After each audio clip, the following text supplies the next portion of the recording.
Sure, you can easily add capacity to your HD TiVo with the approved external hard drive. But what if you don't want the man dictating that you must use the Western Digital MyDVR expander? I'm Brian Cooley. In this hack, we'll show you how to use just about any external SATA drive to add major space to your HD TiVo.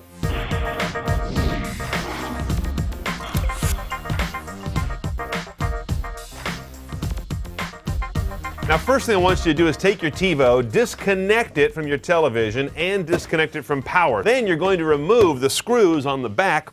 It's a Torx driver that does that. Torx is this little funny star-shaped bit that looks like a Phillips that has too many little flanges on it.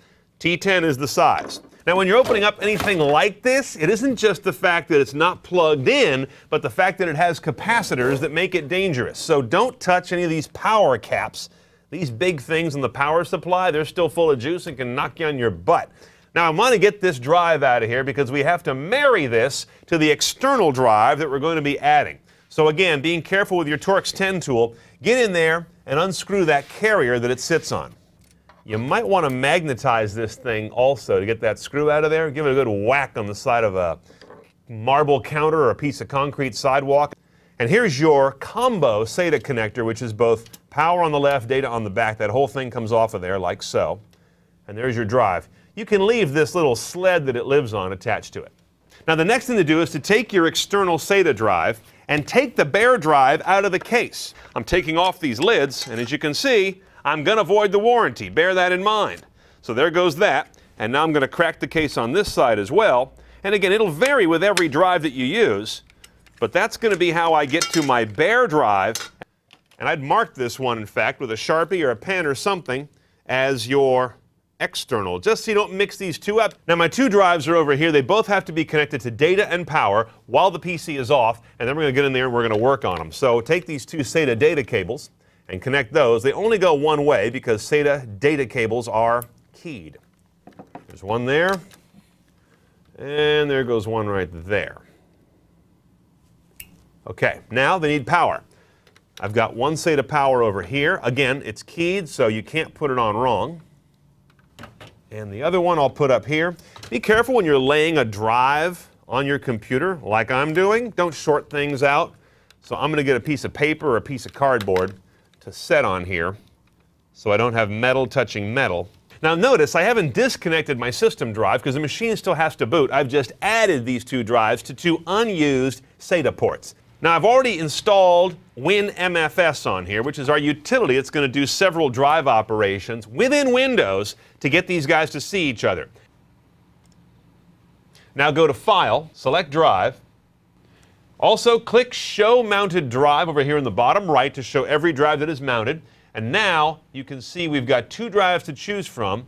What I want to do here is go to the first drive and make sure it says that the A drive is my TiVo drive. It says right there, Format TiVo. Good. And check the capacity. It should match what's on the drive. And I look over there and I see that it does. Now down here in the B drive, select that because that says you're going to be adding a drive to the system, which in this case is going to be our 750 gig that does not say it's TiVo formatted.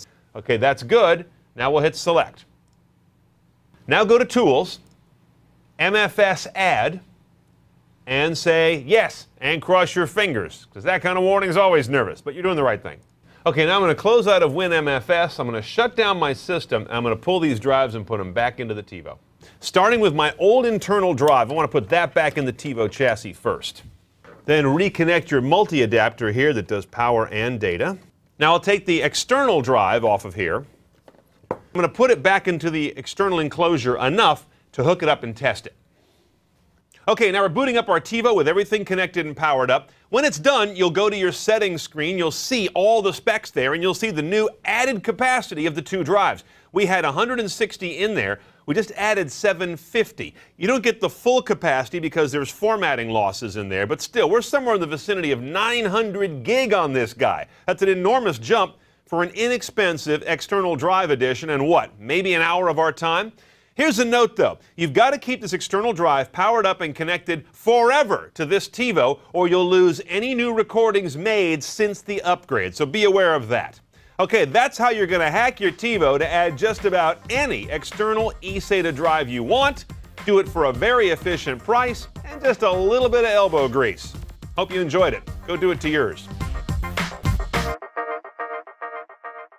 Hi, I'm Molly Wood, host of The Buzz Report, the show about the tech news that everybody's talking about. See it every Friday in high def at cnet.com/buzzreport.